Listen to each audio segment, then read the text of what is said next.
Hello, everybody. Well, I'm here. I don't know how many people will be joining us tonight because, of course, it's election night in many states. There are races to report on, and doesn't look very good for progressives at this particular point. I'm sure we'll be hearing more about that throughout the night. But this show is one in the MMT and the Public Purpose series. I'll be doing a wrap up with Lisa and our panelists on Dump the Incumbents on Thursday, and also covering some candidates, in future primaries. But for tonight, we are doing some more in the Back to Basics series with respect to MMT. And for tonight, our topic is a real fiscal responsibility narrative. And I will be giving that narrative through some slides. Hope everybody will share, like, and subscribe. And share widely, both on Facebook and on YouTube and on Twitter, of course, and on Twitch and all the places that we stream to. And I'd appreciate that, of course, very much. So let me get right into a real fiscal responsibility narrative. Kay says, I'll be in and out tonight. Hi, Kay. Hi, Dolores. Yeah, I figured you'd be in and out to check the results. So far, they look terrible, both in North Carolina and in Pennsylvania. I've seen enough to know that. Not sure what's going to happen in the Kentucky second. I don't have any results on that as yet. And of course, the polls are still open out in Oregon, where there are 3 important races that are going on. And I think possibilities for 2 victories by progressives out there, but we'll see. Okay, we'll see what happens.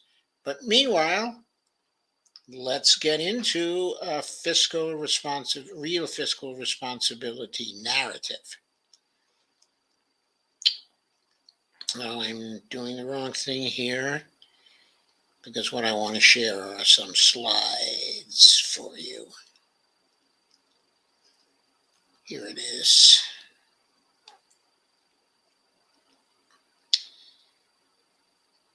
Add that to the stream. And here we are, all blown up. So, our title tonight is A Real Fiscal Responsibility Narrative. And this, of course, is from the point of view of the MMT Lens. All our Tuesday shows are about that. Oh, I should say at this point, I'm kind of not expecting Lisa. She has a number of things going on tonight. But I heard earlier today that she has a number of things going on, and it may be hard for her to get here. But she has the link, and she may be coming in, at any time. But I'm not really expecting her, so I think it's just me tonight. So I want to start off with a definition of fiscal sustainability. Fiscal sustainability is the capability of government to keep on spending without reducing its capability to spend. Simple, right? That is to say, it doesn't matter how much you spend, this doesn't reduce your capability to spend.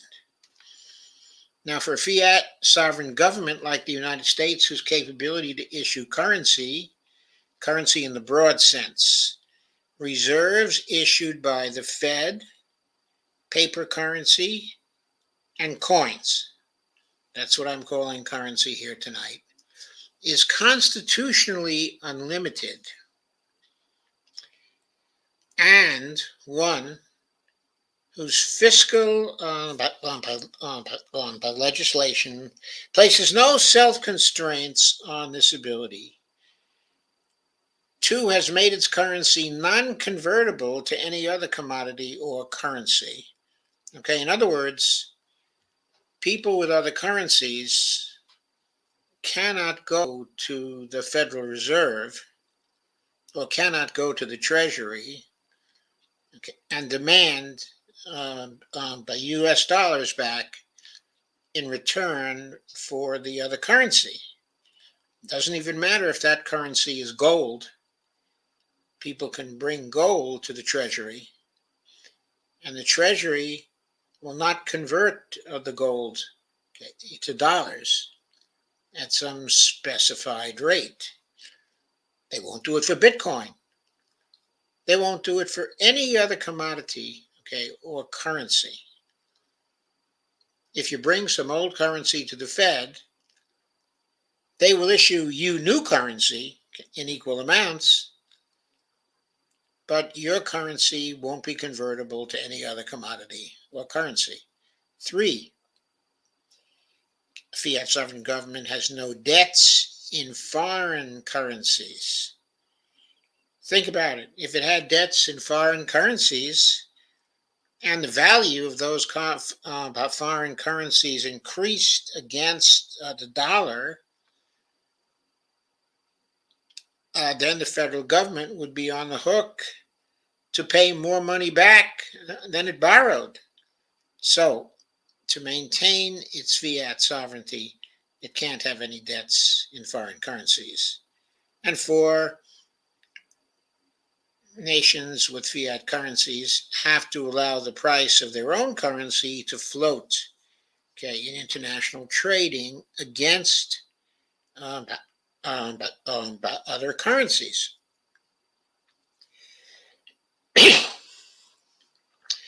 So there's literally no fiscal sustainability issue for a fiat sovereign government, because its capability to keep on spending can never be diminished. Now you can think about a spectrum or a continuum of fiat sovereignty.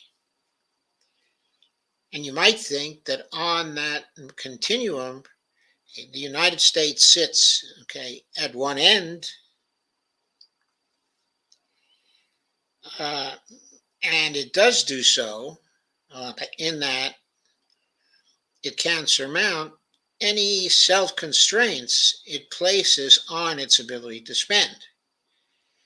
Now, right now, there is a self-constraint. And the self-constraint for us here in the United States is that Congress has a debt ceiling law. And so when the debt ceiling is in place, then the federal government cannot borrow in its own currency if it's hitting the debt limit. So there are limits on how much it can borrow. Now, these limits are voluntary limits. They're self-constraints. It's as if the United States had agreed to tie its own shoelaces together. And that basically is what's happened when you have a debt ceiling law, okay, as we have. But even then, there are ways to surmount the debt ceiling law, and I will get into that as we go forward. Now we have enough background to talk about real fiscal responsibility. Real fiscal responsibility is a pattern of fiscal policy intended to achieve public purposes, such as full employment, price stability, a first-class educational system, such as Medicare for all, etc., while also maintaining or increasing fiscal sustainability, viewed as the extent to which patterns of government spending do not undermine the capability of the government to continue to spend to achieve its public purposes. So you see here that real fiscal responsibility, if you have a fiat sovereign government, is based on the fact that it has fiscal sustainability to begin with. Real fiscally responsible policy, if it works generally as expected, creates greater real benefits than real costs for people. Okay, I hope you can see that. In other words, there's a distinction between intentions to spend money to achieve public purposes and actually spending money in such a way that it achieves those purposes. There's a difference between intent, okay, and outcome. If the outcome is consistent with the intent, then you will be creating greater real benefits than costs for people. Real fiscal responsibility has nothing to do with conforming to some standard, simple financial measure, like, quote, an acceptable debt to GDP ratio that has only a questionable theoretical connection to the actual well-being of people. Now, for a long period of time now, including right now, it seems as though the fiscal policy of the United States is often concerned with managing the debt, to GDP ratio. That is to say, the public debt subject to the limit to GDP.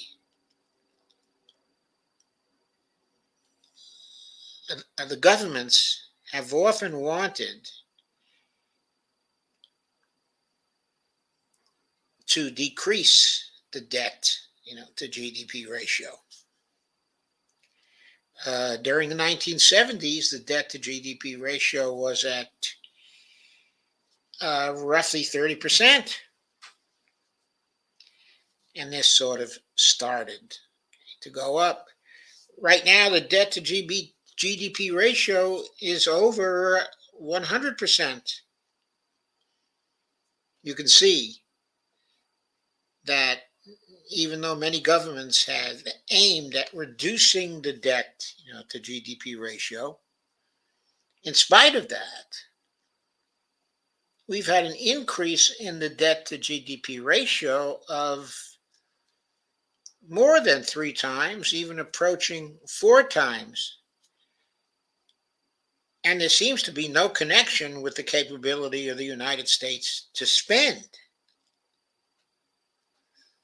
What is the connection between the debt to GDP ratio that's acceptable and the actual well-being of people? Based on historical record, we cannot see any connection. But what we can see is that governments in the United States that have tried to reduce the debt subject to the limit or the debt to GDP ratio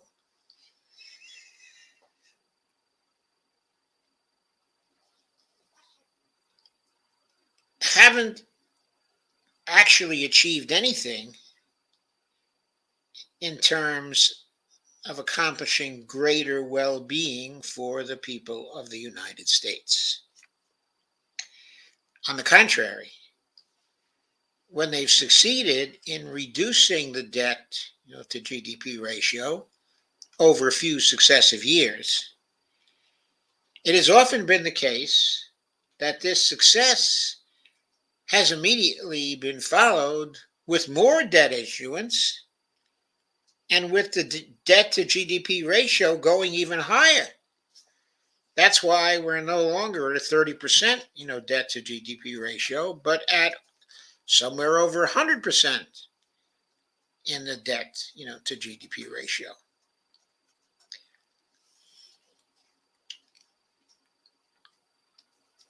Going on.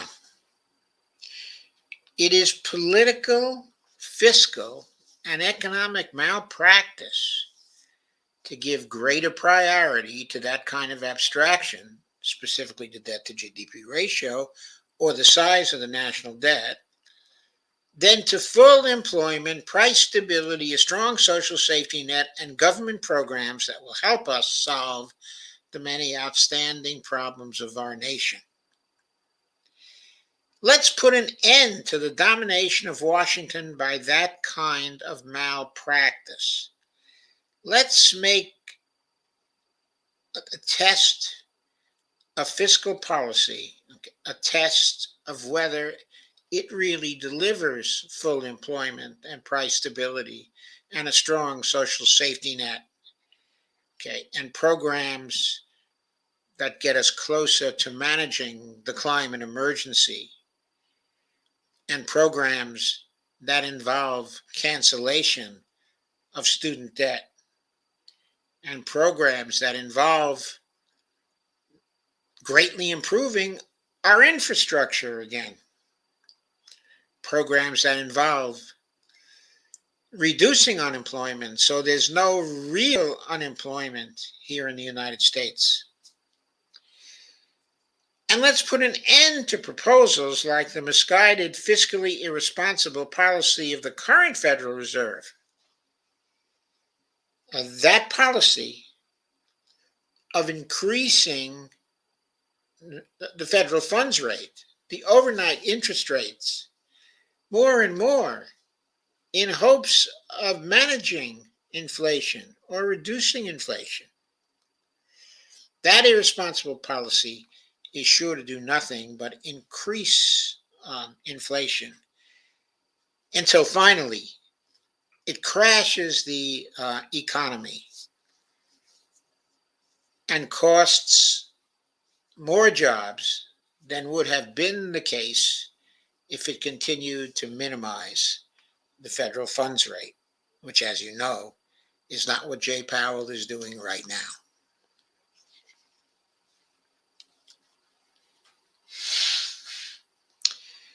And what about austerity? Austerity requiring budget surpluses cannot work in the United States economy because surpluses, defined as tax revenue exceeding government spending, those surpluses destroy net financial assets in the private sector. How do we know? Because taxes destroy net financial assets in the private sector. They produce revenue for the government. The government, when it runs a surplus, doesn't recycle those taxes back into the economy. Those tax dollars are destroyed in the process of settlement at the Federal Reserve.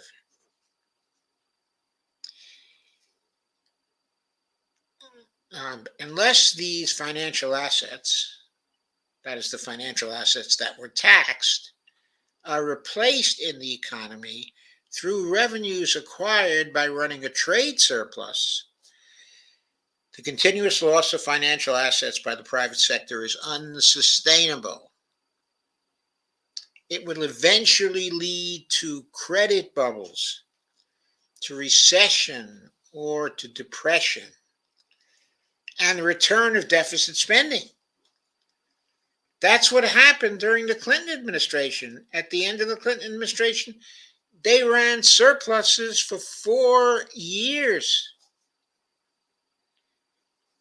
In the fifth year, deficit spending came back. Now, this was contrary to projections by the Congressional Budget Office, which, once these surpluses started to happen, actually projected that we would see surpluses as far as the eye could see. It did not have an economic theory that led it to believe that the continuous loss of financial assets by the private sector is unsustainable. The CBO did not see that that kind of activity would eventually lead to credit bubbles because people would have to borrow to maintain their level of financial activity or their level of consumption. And they didn't understand that this would lead to credit bubbles, and that the credit bubbles eventually would have to burst, and we would have a recession, or we would have a depression, and the return of deficit spending. We saw that happen for a little while in 2001 and in 2002, and we saw a mild recession during those years. However, deficit spending quickly came back because of the Iraq War and the need to deficit spend to carry on that particular war. But then that fueled credit bubbles in the housing industry. It fueled an unsustainable expansion in housing loans.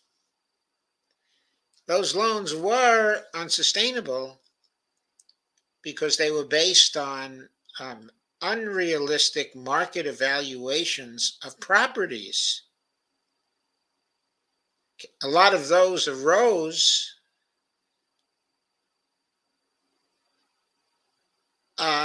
from the fact that the assessors of houses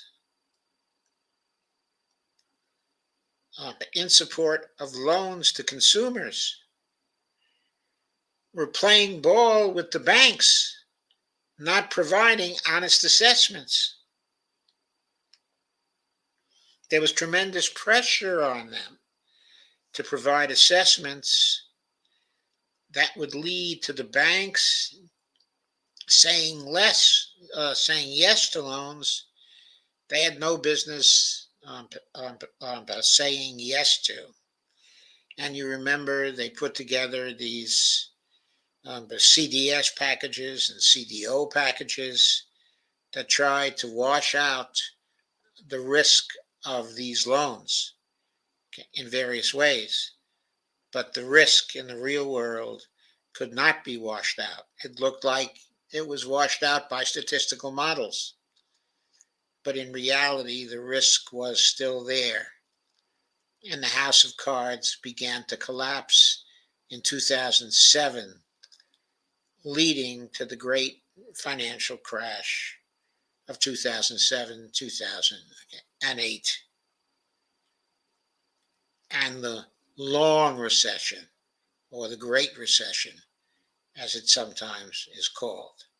The recession that we had the slowest recovery from of any recession since World War II. And many of you think it was more like a long depression than a great recession. But that's another story. Here, it's important for us to notice, and I give a hat tip to ENS here, because when I originally wrote this, I was doing so in the context of blogs at the UMKC Economics blog, the New Economic Perspectives blog. And I was sort of doing some crowdsourcing on what people thought about certain aspects, of MMT, and ENS came up with a comment, which is correct, of course. It is mathematically impossible for the U.S. to simultaneously run a government surplus, have a trade deficit, and increase non-government sector financial wealth. Because a trade deficit is a financial leakage from the economy of the United States. And a government surplus is a financial leakage from the government to the United States. With financial leakages in both of those areas, there cannot be an increase in the aggregate wealth of the domestic private sector. That is true if you understand sectoral balances, which I talked about in previous episodes of MMT Basics. Now we get to deficit reduction plans. It is fiscally irresponsible to frame and follow a long-term deficit reduction plan introducing limited austerity when both the trade deficit and an output gap actually exists. Because the output gap means that people in the economy, the private economy, are losing money. And when the private sector is losing money through trade deficits,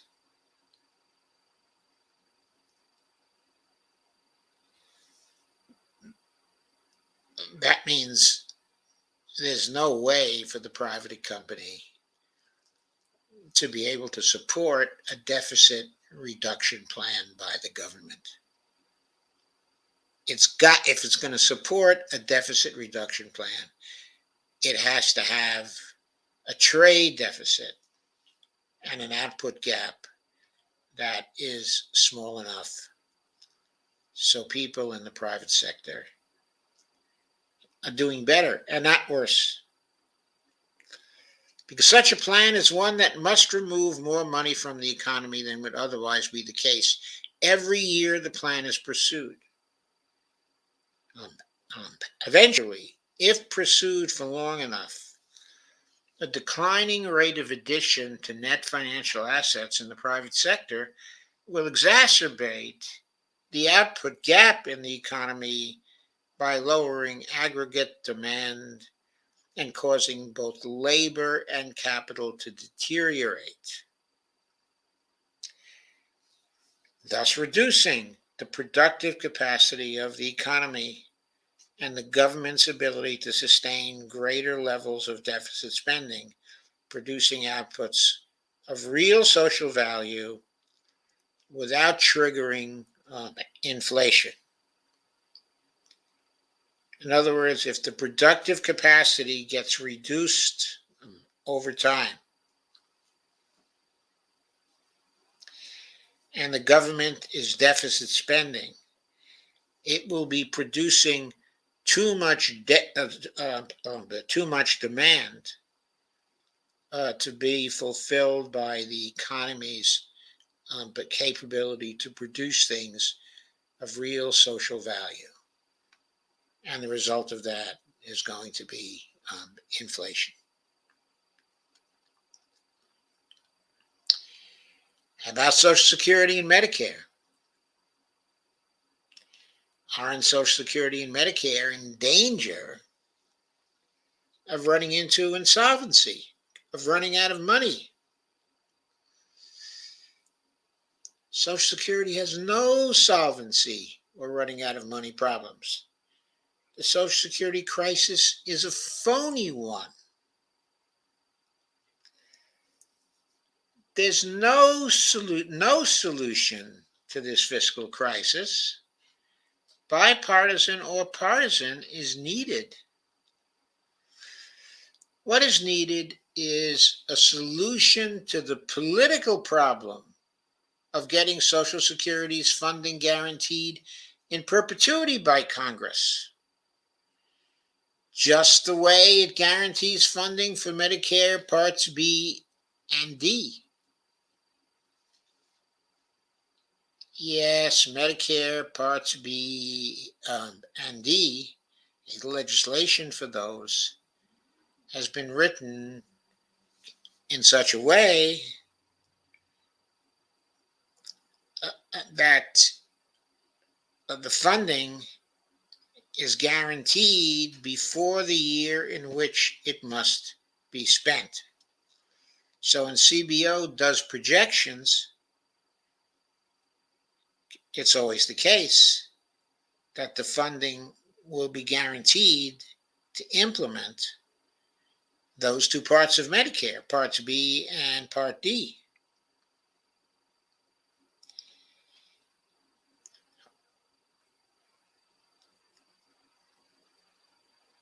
This same guarantee, the same idea that there should be a guarantee of funding, also applies to the so-called Medicare crisis. It too is phony. It can be solved easily by Congress guaranteeing funding in perpetuity to Medicare Parts A and C. But the point is, Parts A and C, the law of those hasn't been written so that the appropriations are guaranteed for a particular fiscal year before that fiscal year starts.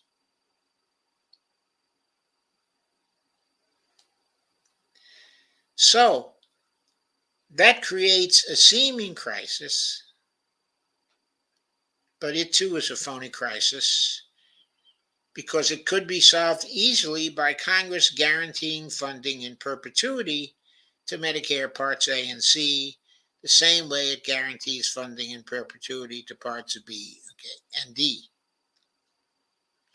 In other words, the difference between Medicare Parts B and D and Parts A and C is that the law for the former is written in such a way that there's always a guarantee of funding going into the year when the Medicare expenditures have to be made. But for Parts A and C, that's not so.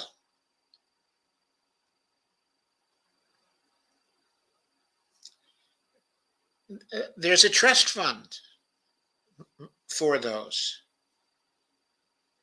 The trust fund is not a real bank account that contains money. It's an accounting record. It's an accounting record that says that the Treasury Department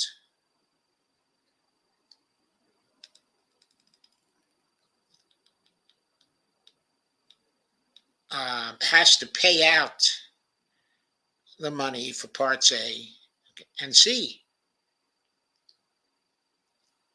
But those payouts aren't guaranteed until the appropriations for Parts A and C have taken place. And as I said before, the law was not written in such a way that there's always a prior guarantee of those funds, in spite of what the trust fund has to say. So more generally, there is no entitlement funding crisis in the United States, except a political crisis where U.S. politicians are determined to ignore their constituents and cut back on an already inadequate safety net, either because they believe in or want others to believe in false ideas about fiscal responsibility and the government as a debtor.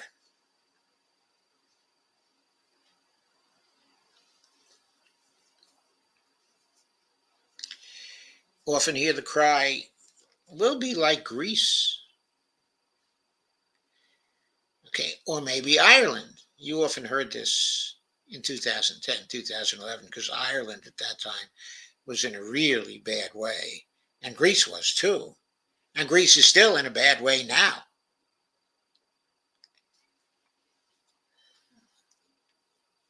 But there's no chance of the United States ever becoming either Greece, okay, or Ireland, because Greece and Ireland are users of the euro currency. They're not the issuers of it. They cannot create their supply of euros.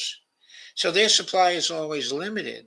And that's why they can run out of euros. But the United States is the issuer of US dollars. So its supply of dollars is limited only by its desire to create them and its ability to mark up private accounts. And that's why it can't become Greece, Ireland, or any other Eurozone nation. Now, who actually creates the currency of the United States? Well, the currency of the United States is created by the Congress when it appropriates money, and the Federal Reserve and the Treasury Department when they work together to get the Federal Reserve to issue new currency.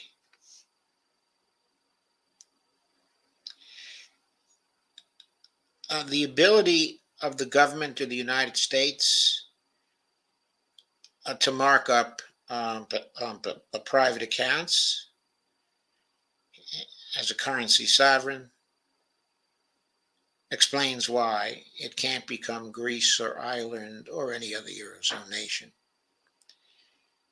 In addition to taxing and borrowing money, the government, including the combined activities of the Congress, the Treasury, and the Federal Reserve, has an unlimited capacity to create the currency of the United States and to create that currency as net financial assets in the private sector.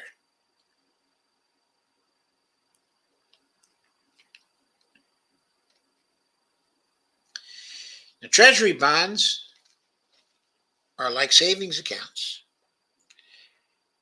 The government of the United States offers the functional equivalent of interest-bearing savings accounts to investors, usually wealthy individuals, large corporations, and foreign nations. The savings accounts are usually called U.S. Treasury securities. And the sum of their face values is called the debt subject to the limit, or more colloquially, the national debt. But the legal term, as defined in Congress, is the debt subject to the limit. And again, that debt subject to the limit is the sum of the face values of all the Treasury securities that have yet to be paid off by the Treasury Department.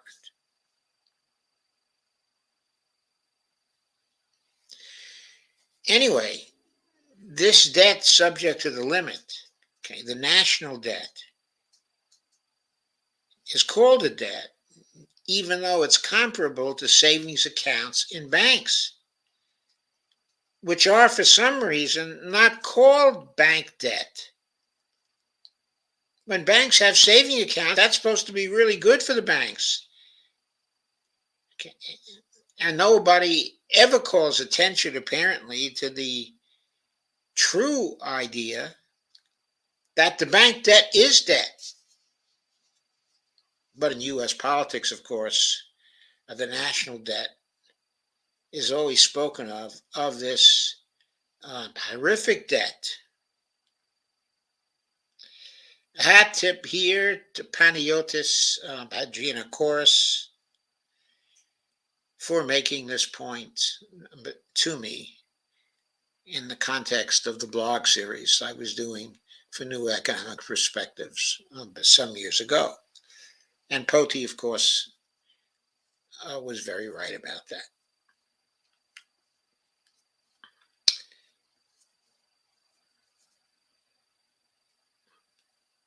So the national debt is simply the liabilities of the federal government. Those liabilities are represented by the Treasury securities and by private sector agents holding Treasury securities, or by the Federal Reserve holding Treasury securities. We have to note the Treasury can keep accepting deposits, i.e. borrowing money, and issuing security if our government wants it to. But there is this limit, of course, of the debt ceiling that Congress has imposed,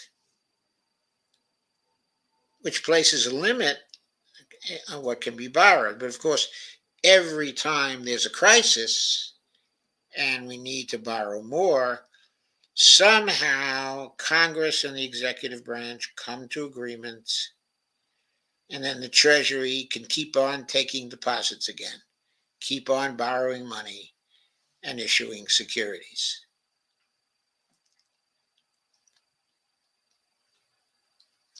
It's often said that there is a limit on this government credit card.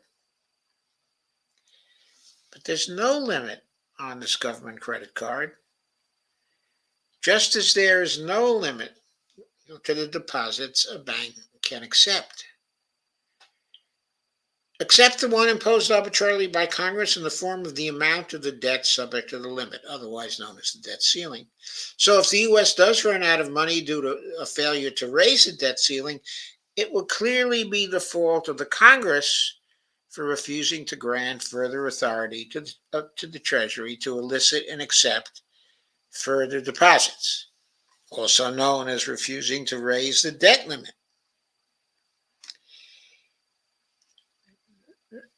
But it will not only be Congress's fault, it will also be the fault of the Treasury for refusal to use its power to mint 1-ounce platinum coins whose face value may be set by the Secretary of the Treasury according to a 1995 law. If this ever happened, of course, if there were a default because Congress would not stand up and do what it's supposed to do, or the Treasury would not stand up and do what it was supposed to do, this would be a case of real fiscal irresponsibility, not a case of fiscal unsustainability. Because again, the United States can choose not to run out of money at any time if either the Congress or the executive branch would create the new money that's necessary for it not to run out of money. It's real simple. Real simple.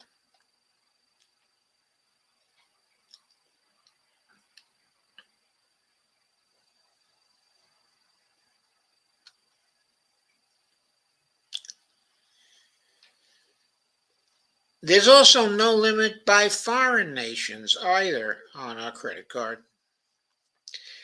Even though it may seem that foreign nations can place a limit on the national credit card by refusing to buy Treasury securities, foreign nations holding dollars basically have a choice between continuing to hold them and earning no income, or earning interest on them by buying securities. Now, I've simplified a bit here, Because right now, the Federal Reserve is paying interest on reserves, a small amount of interest. It's been doing that for some years now. But it's still the same basic choice because Treasury securities pay more interest than the money just sitting idly in the accounts, the dollar accounts of agents that have dollar accounts at the Federal Reserve. Their choice is between earning a small amount of income or earning a greater amount of interest on them by buying securities. So as long as other nations are exporting to the United States and accepting our dollars as payment, those dollars are likely to be invested in the interest-bearing savings accounts known as Treasury securities. Bond markets don't control U.S. interest rates. The Federal Reserve Bank does by exercising its authority to meet its target interest rates. When it wants to raise those interest rates, it can, as we're seeing now.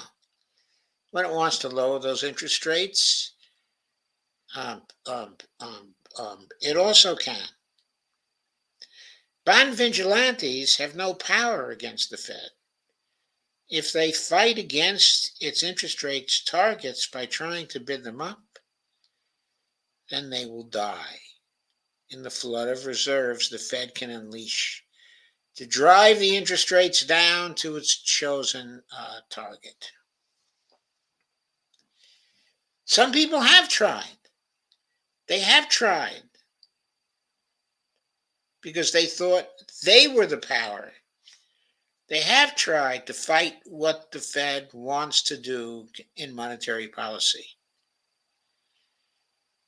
All of the agents who have tried that have sustained very, very heavy losses because the Federal Reserve interest rate, the overnight interest rate, is a policy variable controlled by decision makers at the Federal Reserve.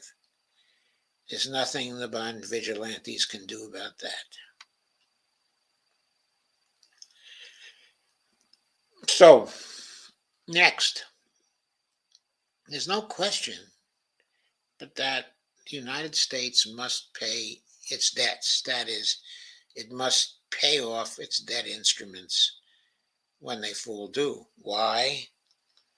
Because the U.S. is obligated by Section 4 of the 14th Amendment to pay all its debts as they come due. However, nevertheless, our national debt cannot be a burden on our grandchildren unless they wish to make it so by stupidly taxing more than they spend.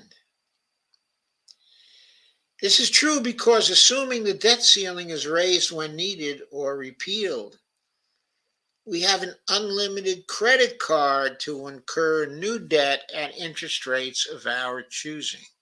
What a racket, right? That is, our government has that power. Isn't that a racket? So we can, quote, roll over our national debt indefinitely. Or alternatively, we can create all the money we need to pay off the debt subject to the limit without ever incurring any more debt. One way to do this is through platinum coin seniorage. Now, what is platinum coin seniorage? It's just the profit from issuing a platinum coin and depositing it at the Federal Reserve and getting it credited in the amount of its face value. So, for example, if a $100 trillion coin is minted by the Treasury Department and is deposited in the Mint's public enterprise fund accounts at the New York Fed,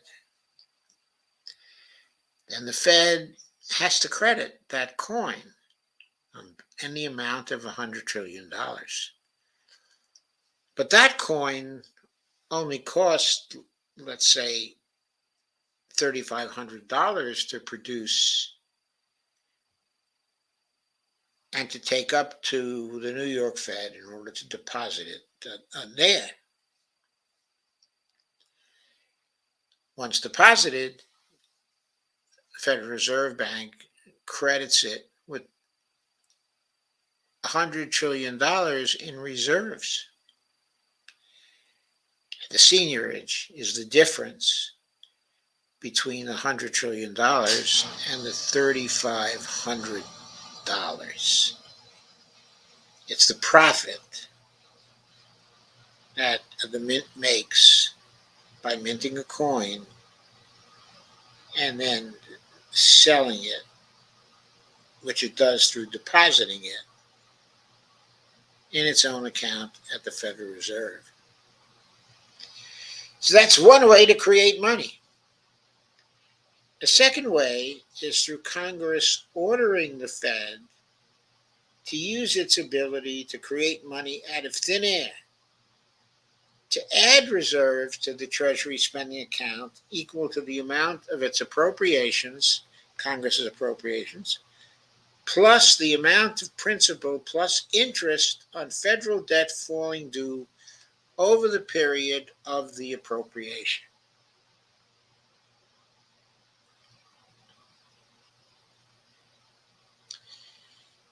So let's say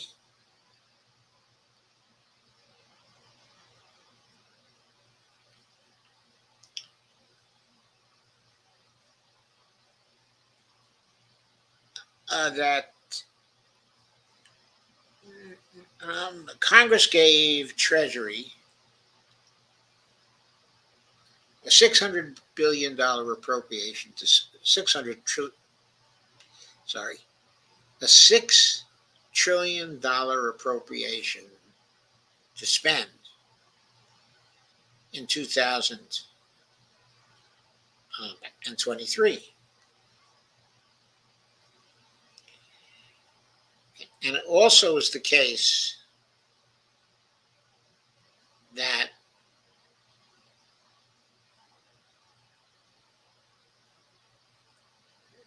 there was, let's say, $15 trillion in 2023 that had to be repaid by the Treasury Department. Because the $15 trillion fell due in 2023.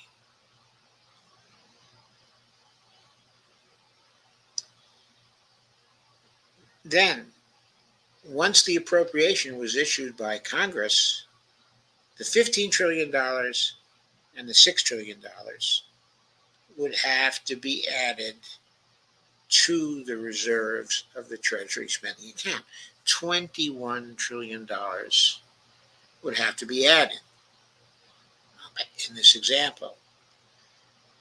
If $21 trillion carried interest during that year of, let's say, $500 billion, then $500 billion as well would have to be added to the Treasury spending account. So we're talking about $21.5 trillion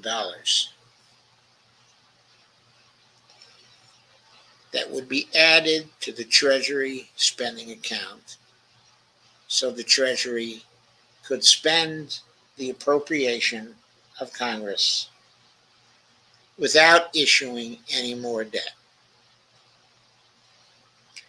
I call this overt congressional financing. Once again, it would allow Treasury to spend the whole amount of the appropriation of $6 trillion, plus the amount of principal, plus the amount of interest on federal debt falling due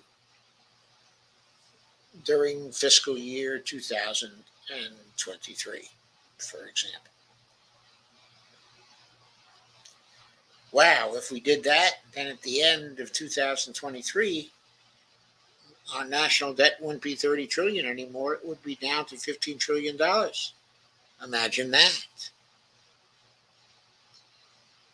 A third way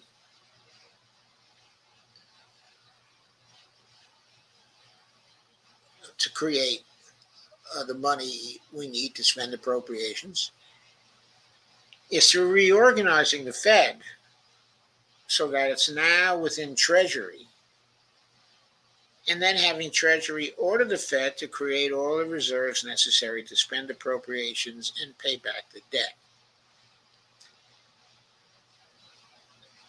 Now, the first way of doing this is legal now. The second is constitutional but requires action by Congress. The third way is constitutional but would require politically unlikely action by Congress to authorize it.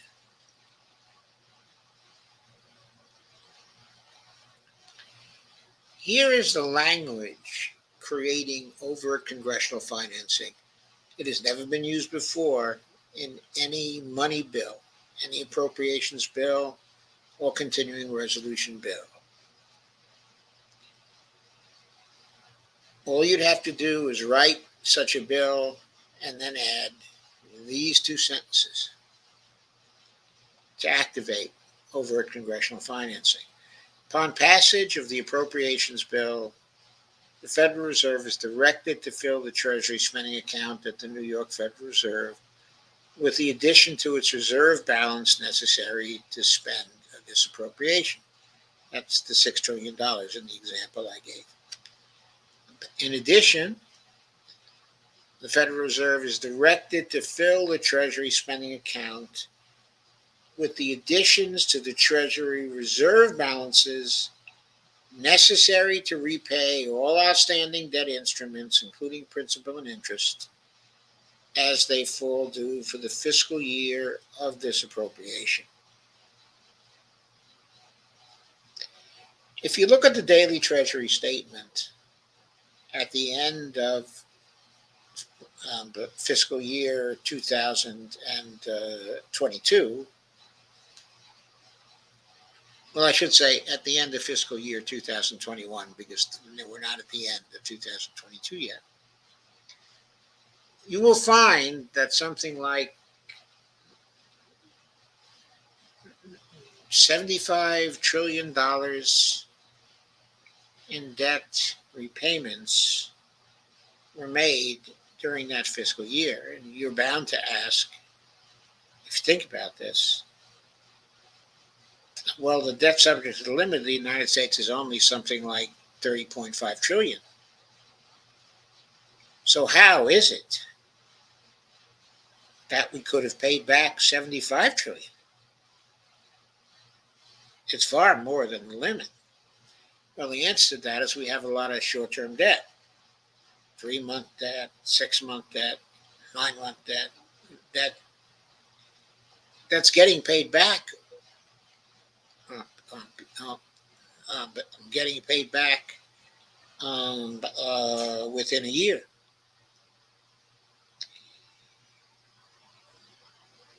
And of course, we keep on rolling over that debt. And because we roll over that debt and continue issuing short-term debt, we can pay off debt, we can issue more debt, we can pay off debt again, and we can issue more debt. So it's easy to understand then how we could have repaid $75 trillion in fiscal 2021.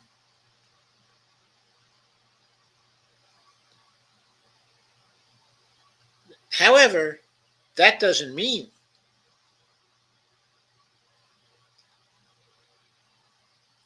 that there was actually 75 trillion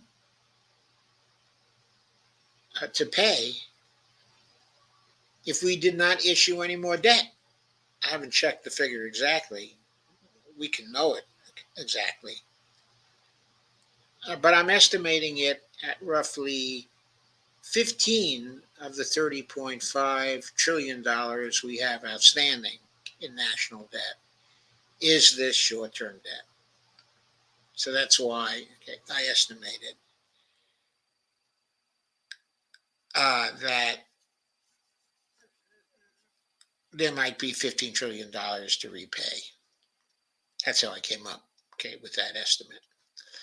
Anyway, the language of the second sentence says, in addition, the Federal Reserve is directed to fill the Treasury spending account with the additions to the Treasury reserve balances necessary to repay all outstanding debt instruments, including principal and interest, as they fall due for the fiscal year of this appropriation. So I estimated those debt instruments with the interest on them to equal roughly $15 trillion. If it's off by some amount, that really doesn't matter because it can be figured out beforehand exactly to the penny, and that amount can be delivered by the Federal Reserve as soon as appropriations are passed. It can be delivered to the Treasury spending account if overt congressional financing is used. So,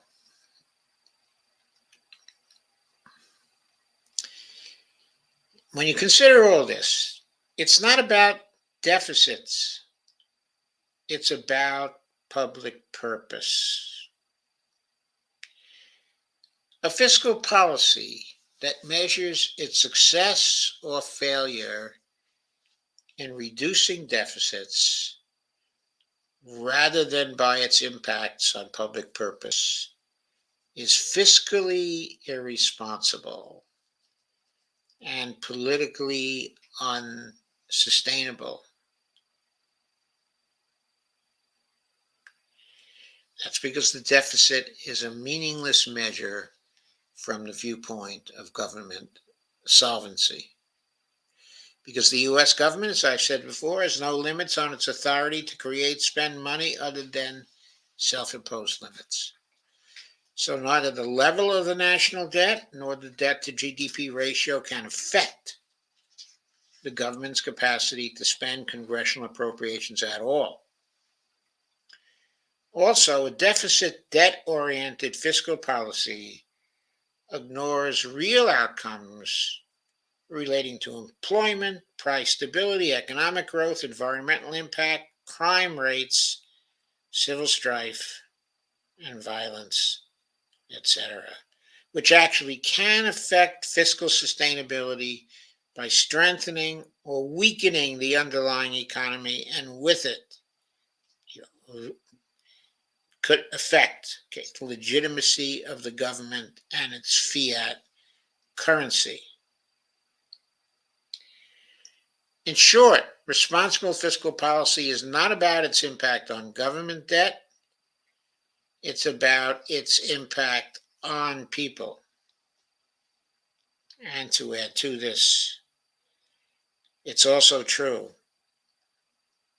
that the only thing that can affect the fiscal sustainability of a monetary sovereign is destroying the legitimacy of the government that is issuing that particular fiat currency. Because if the government is no longer one that is accepted by the populace,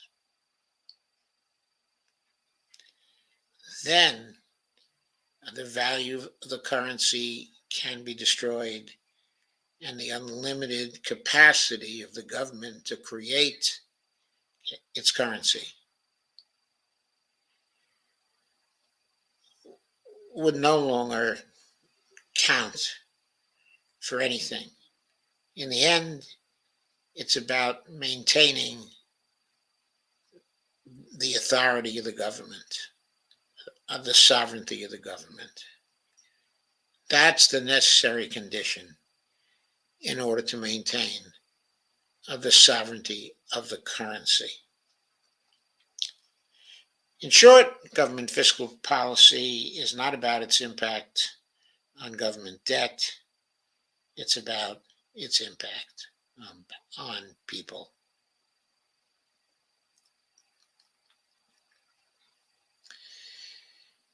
So finally, government is not like your household. Federal government is not like a household.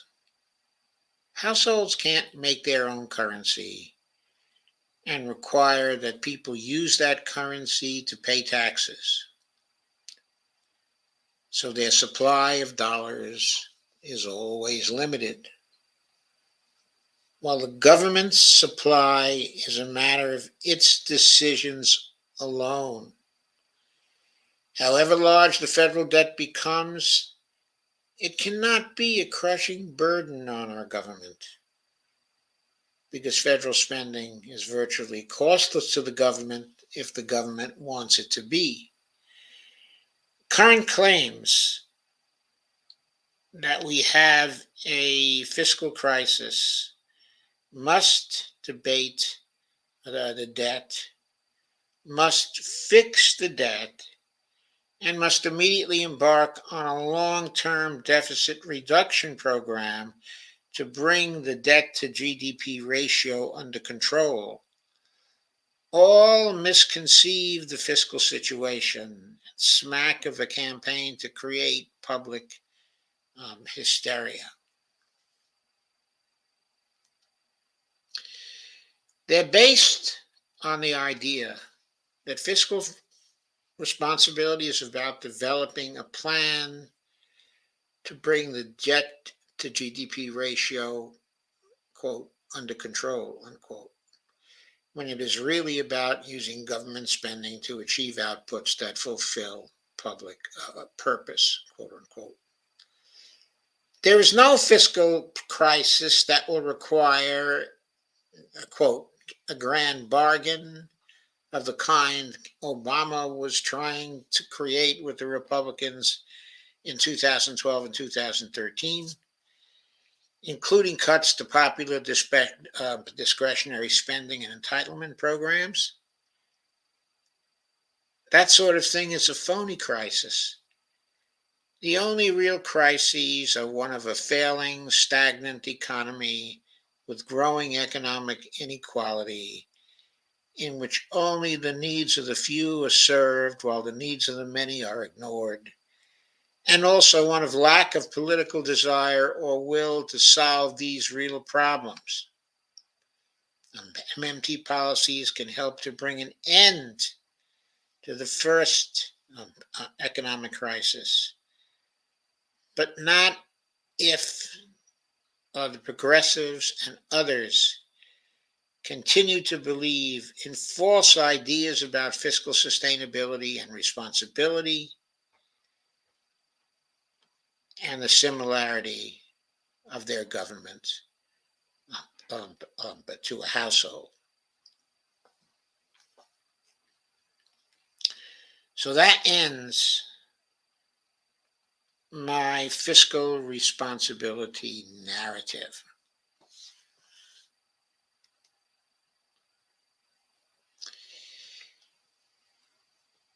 So let me point out how significant this is.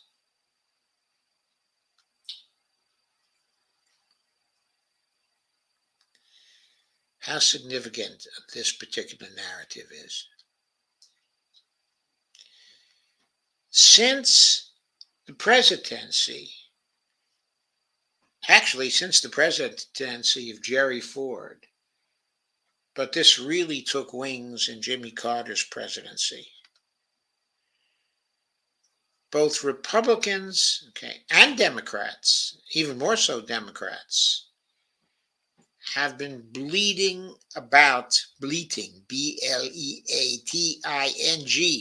bleating about fiscal responsibility for years and years, and using the cry of fiscal responsibility as a justification for not having deficit spending to benefit people, to benefit us.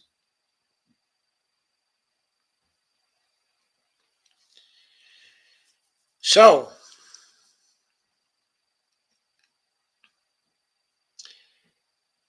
how long has it been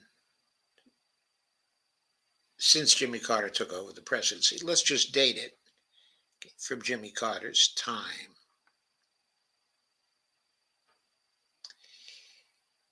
1977. It's been 45 years that our erstwhile presidents have been bleating about fiscal responsibility. Even now, with this president, during the time when MMT is spreading, during the time when knowledge of MMT is spreading, he still bleats about fiscal responsibility. He still wants people to give him credit because he's been lowering the deficit, because he's been getting a smaller debt to GDP ratio than he had earlier. He wants credit for that. He thinks it's good. How much has this cost us as an economy? I'm not even going to ask, I'll ask this later. How much has it cost us as people? But let's not even consider that for a minute. How much has it cost us as an economy?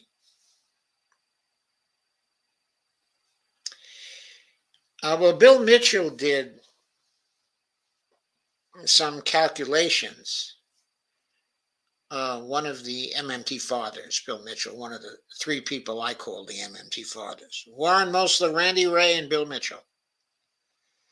Bill Mitchell did some calculations concerning the cost of the output gap caused by the Great Recession starting in 2008. And Bill estimated that the deviation from the growth in output before the recession started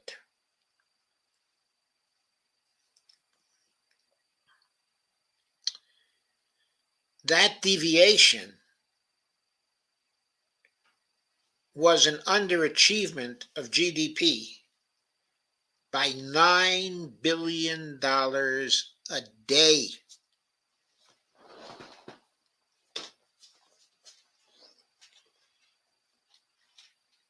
Starting in 2008. $9 billion a day times 365 days. $3.3 trillion in GDP output starting in 2009. Last time I looked, we have a GDP now of something like $23.5 trillion.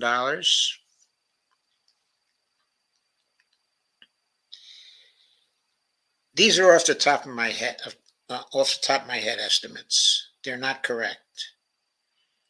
They're probably under account.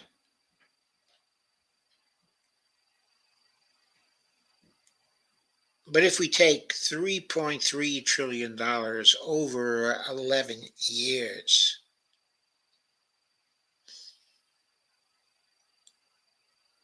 in terms of the way it could have been if we had no output gap, if we were operating at full employment all through this time. Our GDP right now could be in the neighborhood of $50 trillion.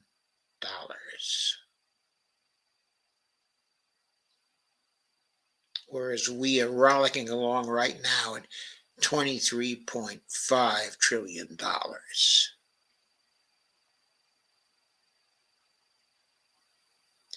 If we had only had spent what we had to spend to create full employment and price stability, we would have added $30 trillion over the $33 trillion over the last 11 years to our GDP. That's how much it has cost in terms of GDP. The economy would have more than doubled in size if the fiscal policy that Obama and subsequent presidents had followed had not been concerned about reducing the deficit at all. Of course, in a tight, full employment economy, all of us would have had continuous prosperity since 2009 if the government had responded correctly to the recession.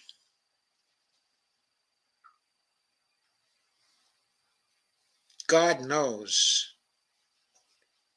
how much money we would have made. The average median income now is somewhere around what, $60,000 a year.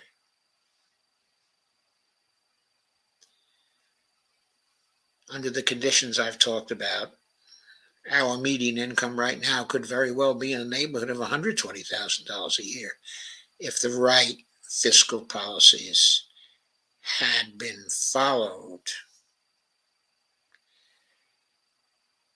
And numbers distort the picture. They distort the situation. They don't get at the reality.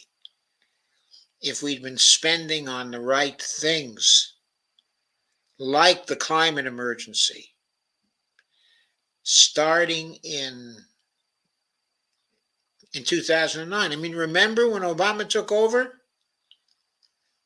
They were talking about passing bills to address the climate. They had a very ambitious agenda. They were going to pass the Recovery Act. They were going to pass a health care bill that was going to solve our health care problems. They were going to pass a credit card bill. They were going to pass a FinReg bill. They were going to pass comprehensive environment bills and climate emergency bills. Those were all talked about at the beginning of 2009.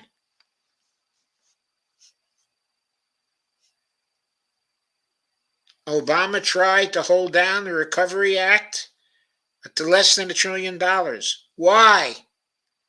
Because he believed in this fiscal responsibility crap.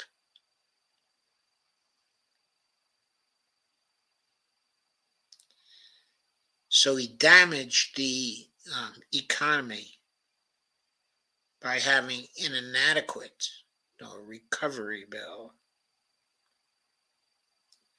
He lost political power because of it also. It was bad politics. He passed a credit card reform bill, which hardly reformed anything that we could notice, which still allowed the credit card companies to charge us under certain conditions 24% a year, 27% a year. averaging 15% a year when they were paying overnight rates on the money of near zero, just letting them loot the borrowers year after year after year.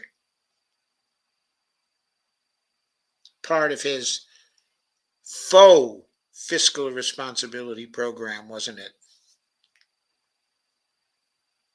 And this all continued. This all continued through that particular period of time. And even today, with MMT gaining, with people gaining in literacy concerning MMT, you still have these idiots running our government, unwilling to recognize that we can create real structural changes and real changes in productivity and in value for all of us if we spend on the right things. We're probably going to have to spend $60 trillion to get the climate emergency under control. That's what our government's going to have to spend over a 10-year period of time, in addition to the rest, all kinds of other things it has to spend on that do not relate to the climate. Let's say government spending for those 10 years might average $10 trillion per year.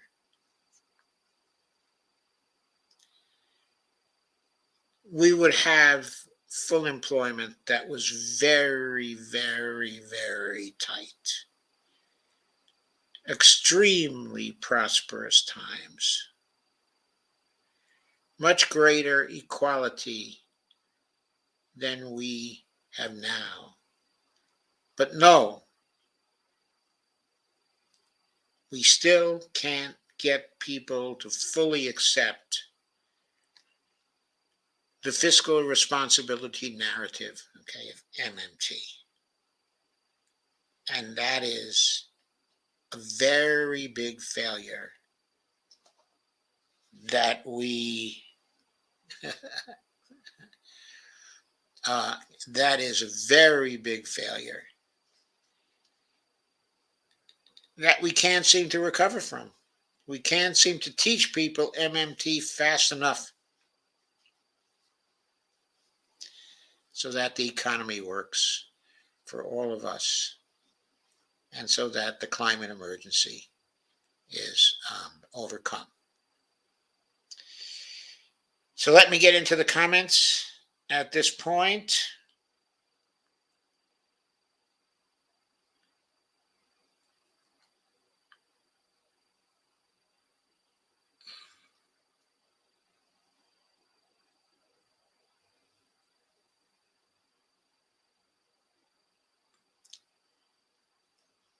Rocco Million says, hey, Rocco, he says, government is spending too much unproductively. Yeah, quote, so they should tighten and hike rates, unquote. So government can spend even more giving away free interest money. Shake my head. You can't make this stuff up. Exactly. That's why it's more inflationary. And Jeff Epstein, I guess, is here for a while. Steve Wolfman says, my head is spinning from watching the Johnny Depp trial. Why? Why do you watch that? Kay says, laugh out loud. I don't bother with that, Steve. Joe, do you see recession in the near future? Well, I don't know. The daily treasury balance has now turned into deficit again. If it keeps on running deficits, we may be able to avoid a recession. We may be able to avoid one. I don't know exactly what the pattern of spending by the government is right now, Steve. But we had been running until very recently, we had been running surpluses for a good part of this fiscal year. Biden had been running surpluses. He was boasting about reducing the size of the deficit by $1 trillion over the period of the year, seemingly not realizing he was taking $1 trillion out of our pockets. He wants credit for that. Rocco says, when I pay federal taxes, my net worth decreases. My bank reserves decrease, and our nation's net money supply decreases that exact amount.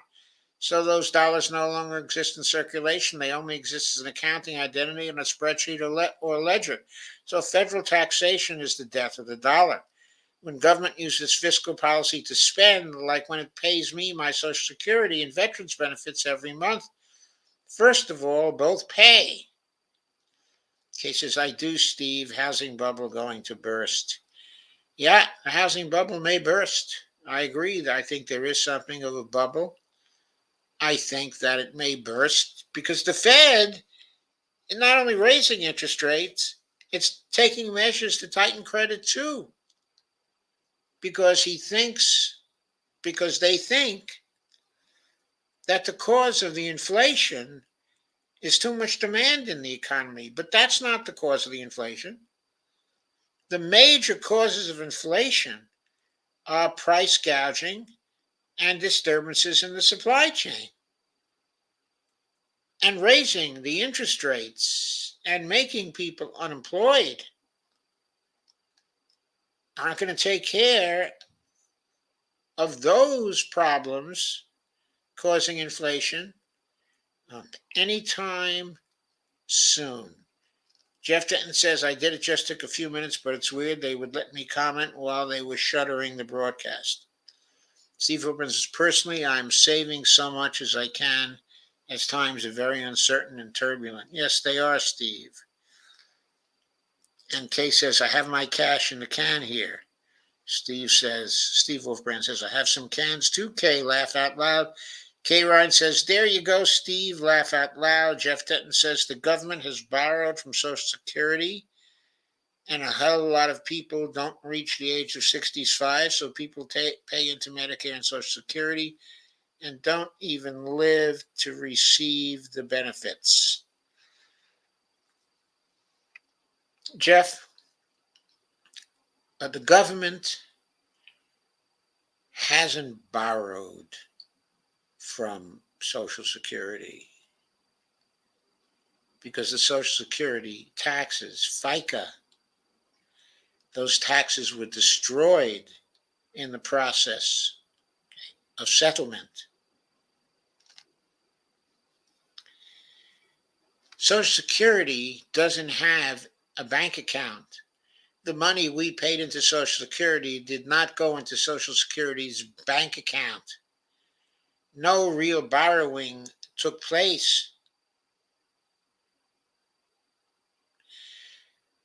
For us to receive our Social Security benefits that we have earned according to law, all that has to happen is that Congress has to appropriate that money each year that is due to go out. Using overt congressional financing, that is what would happen. Steve Wilprin says, that's right, Jeffrey. I had a guy in my crew drop dead at 55. Massive heart attack. Jeff says, yeah, my dad, my older brother, only lived to be 46 and 47. And I'm 58 now, and that's why I'm such a healthcare reform super freak. You're wise to be that, Jeff. They both had easily spottable heart blockage, but there's no profit in preventing people from having heart attacks. Steve says, so I dropped my primary ballot at the library yesterday, only voted for one Democrat, Eunices Hernandez, against our corporate incumbent city council guy, Gil Cedillo. Dump the incumbent indeed.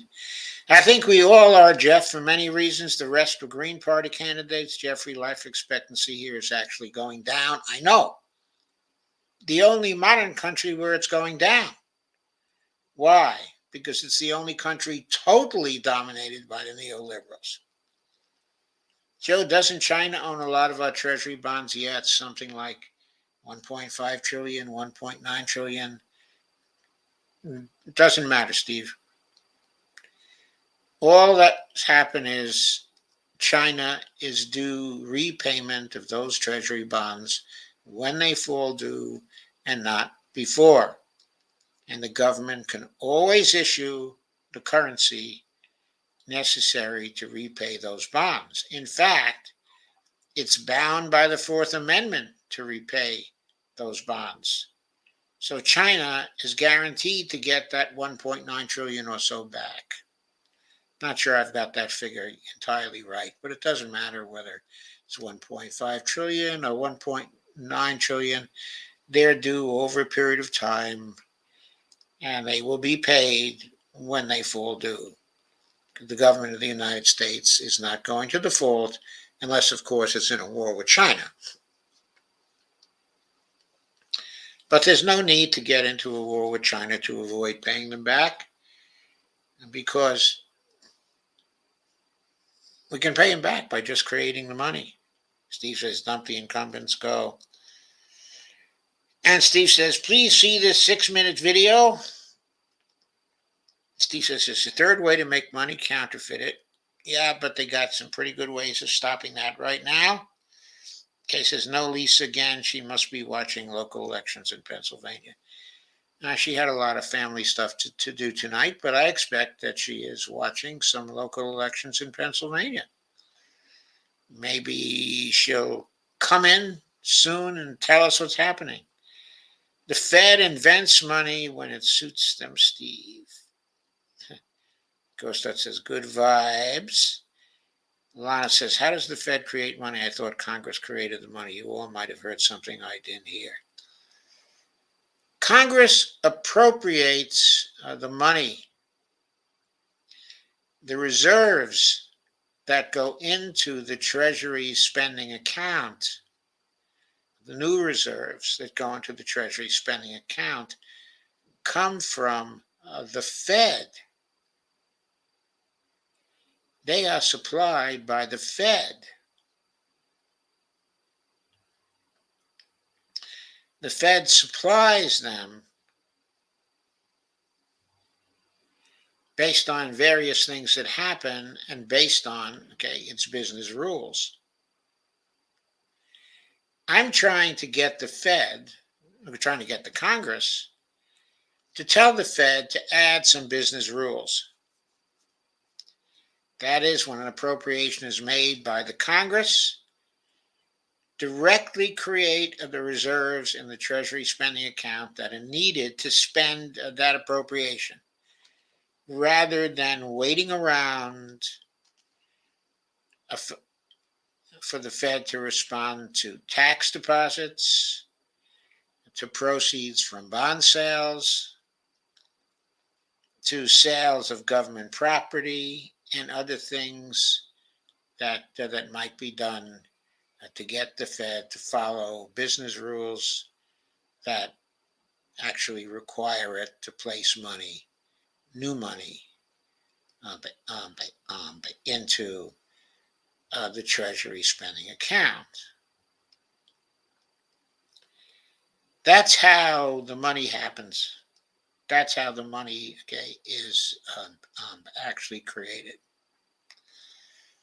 Congress funds that through its appropriations.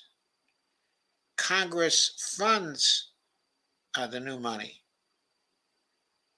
Its delegated agent, the Federal Reserve, actually issues the new money. You know that, Lana.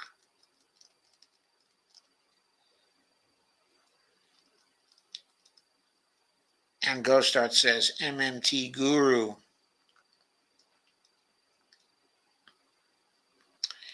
YW Steve, I have watched it many times and shared many times. Pennsylvania results have been coming in for a long time. I believe that for the Democrats, that John Fetterman won going away. That was as of the last thing I saw, which was about 8:45. He was winning by going away. Summer Lee, however, was getting creamed, absolutely creamed. I don't know what happened to Chris DeLuzio. I didn't hear any news about him, but Summer was getting her clock cleaned by Steve Irwin, who was funded by super PACs and uh, by the DMFI and by APAC and by a new super PAC that APAC just started. Yeah, Steve Irwin was doing to Summer Lee, or they were doing to Summer Lee, exactly what they did to Nina Turner in Ohio. I mean, Summer was getting something like 33% of the vote. Steve Irwin was getting 51 or 52% of the vote, something like that. There was a third candidate in the race. I think his name is Jerry Dickinson, if I recall. Actually got an email from him once. But he was splitting the progressive vote. But even then, there was a majority for Steve Irwin. Steve Irwin was pulling a majority. He's corporate. He's a strong supporter of the Israeli neo-fascist regime. Lana says, Idaho Joe will be watching that one. What a damn mess that is. Okay, says, yes, he will. Lana says, Obama did some damage with a smile. So effing annoying. And I voted for him twice. Well, there wasn't much choice. As there never is. They rigged the elections. They rigged the nominations. We all see it. We all know it. The only way out is to do something like dump the incumbents. So there's a litmus test. They all fail a litmus test, and they all get beaten as a result. Steve says, I remember Hope and Change sounded great. I bought the fucking poster. Silly me. Yeah, Obama fooled us all in 2009.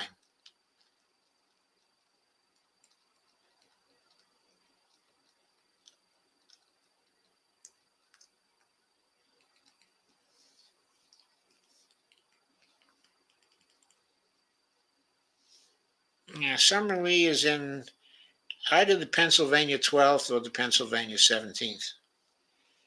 I get them confused because Summer Lee is in one and Chris DeLuzio is in the other. Lana says Fetterman won with 59%. Yeah, that's surprising. Okay, says that's why I call him Obama. Lana says, which bond vigilante tried to force the Fed and got something they didn't want? I'm not certain anymore. I forgot who it was, but he was very well known, very prestigious, and very wealthy. And he went up directly against the Fed and he got slaughtered. Slaughtered, absolutely slaughtered. No contest. He learned a hard lesson because he believed the wrong thing. Which bond vigilante tried to force the Fed and got something they didn't want? Steve Wolfman said, thanks, Steve, agenda-free news. That's why I call him Obama. Summer Lee is in Pennsylvania, right? She is in Pennsylvania. Lana says, yes, trying to fund Summer Lee right now. And Lana, I think you may have to dig her out of the flood of money that has drowned her during this campaign. Kay says, yes, she is, Steve, but not winning there. Stanford University has reversed memory loss in elderly mice by flooding their brains with spinal fluid from younger animals.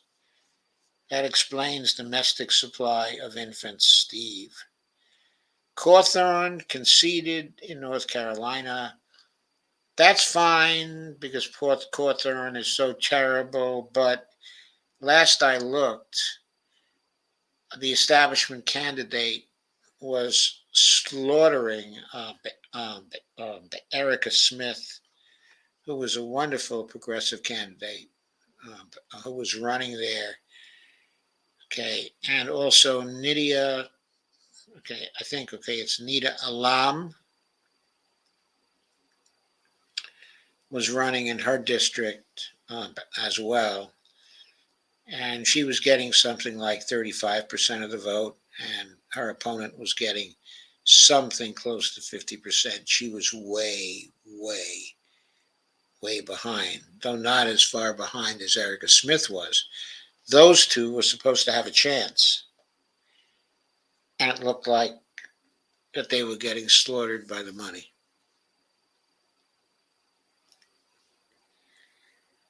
Congress is square one to create the dollars. I never said the Fed creates it.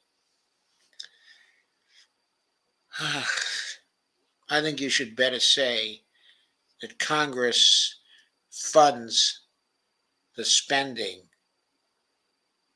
with its appropriation. And that is square one to create the dollars. But those dollars are spent into the economy by the Treasury Department, as ordered by the appropriation that Congress has made. When the Treasury runs short, of dollars and needs new reserves to be added to its account, it's the Federal Reserve that adds those entirely new reserves that the Fed creates out of thin air. So, in answer to the question, how are reserves added to the Treasury spending account?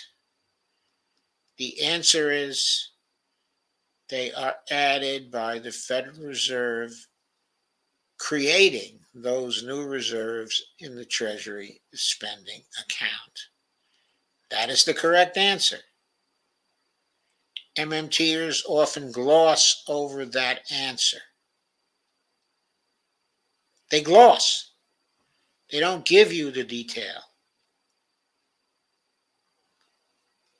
I am the only MMTer I know who gives you the detail.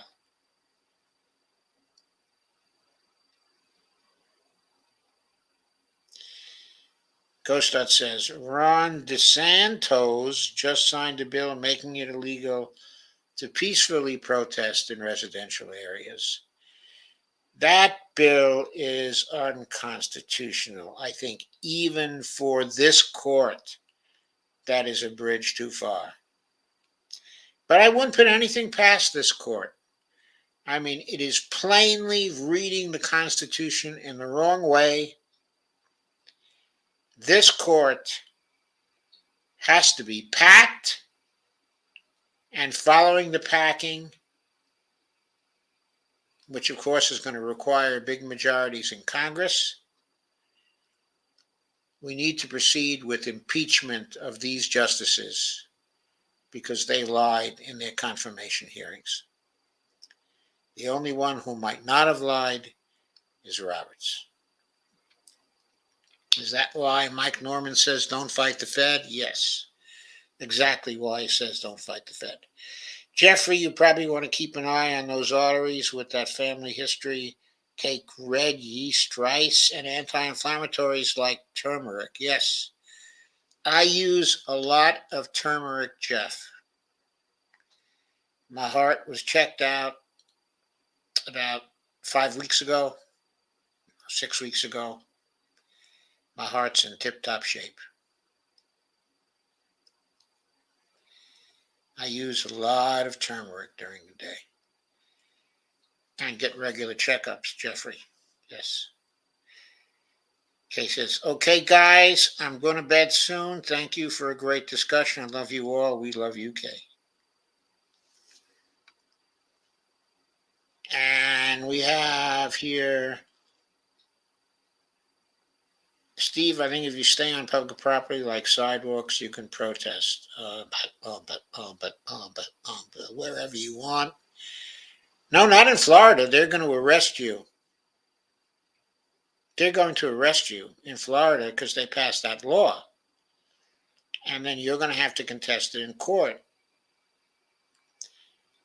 Steve Hoffman says, good night, Kay. Lana says, good night, Kay. Kay says, good vibe. And Steve Ghostrat says, at Kay, good vibes. And Steve Wolfman says, Steve, I think if you stay on public property like sidewalks, you can protest wherever you want. That's your constitutional right. I think it will be eventually sustained by the Supreme Court. But you're probably going to have to sue the police for false arrest and carry the suit up as high as it has to go. Someone's going to have to immediately test that in Florida. Lana says, I'll definitely discuss it with you again, so I remember correctly. If you're addressing me, Lana, you can discuss it with me anytime. Ghost Dot says, John Fetterman, at John Fetterman, PA, thank you for choosing me as your Democratic nominee for U.S. Senate in Pennsylvania.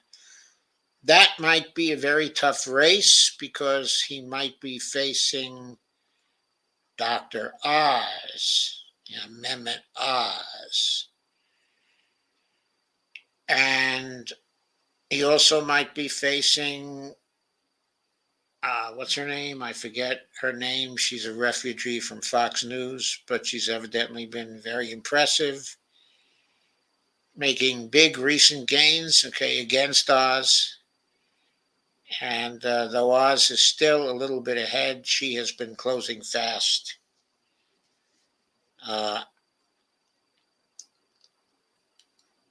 So we have to see. CNN projects 3 hours ago Booker to win in the Kentucky Senate primary. Yeah, he had an easy time. Yeah, that is still the case. He was way, way ahead. He had a lead of 54% to 7%, with 33% of the vote already counted. That's an insurmountable lead. That's an insurmountable lead. He is going to win that primary, and he's going to be the Dem choice to run against Rand Paul. Now the question is going to be, will those DNC bastards or the DSCC bastards give him any money for the campaign? Or will they sabotage him? Because they'd rather see Rand Paul returned than an FDR Democrat returned.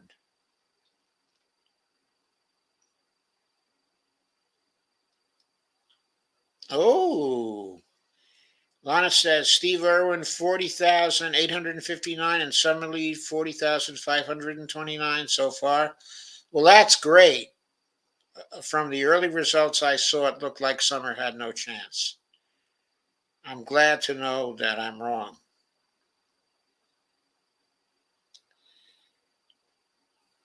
No, Steve. If Lana has her figures right, that's only 330 votes, not 3,000 votes. And Lana says David McCormick is beating Oz right now. Okay. Or 300 votes, yes. 300 votes. Okay, folks. I'm going to say goodnight at this point and start looking at those results themselves. Thank you very much for coming. I didn't expect to get too many people coming tonight, but of course I had to have a show because it's MM Tuesday. and the show must go on. So I hope you enjoyed this and learned a few things about it. That's the real fiscal responsibility narrative. What I tried to do here is to show you how the fiscal responsibility term can be grabbed, okay, by MMTers. We can talk about fiscally responsible policy all day long, and we can explain why what the mainstream people talk about is not real fiscal responsibility, but faux fiscal responsibility. So thank you again for coming, and good night. I will see you tomorrow. Tomorrow we are having Pat of the Burner and Lila Charles Lee as our guests. Okay, I believe that Lisa will be here with bells on for that one. The four of us expect to have a very good time together. Steve Oprin says MMT Taco Tuesday. Just MM Tuesdays, folks. Just MM Tuesdays. Lana says Attica Scott lost. Sad. Yeah, she was another one that the big money was going after.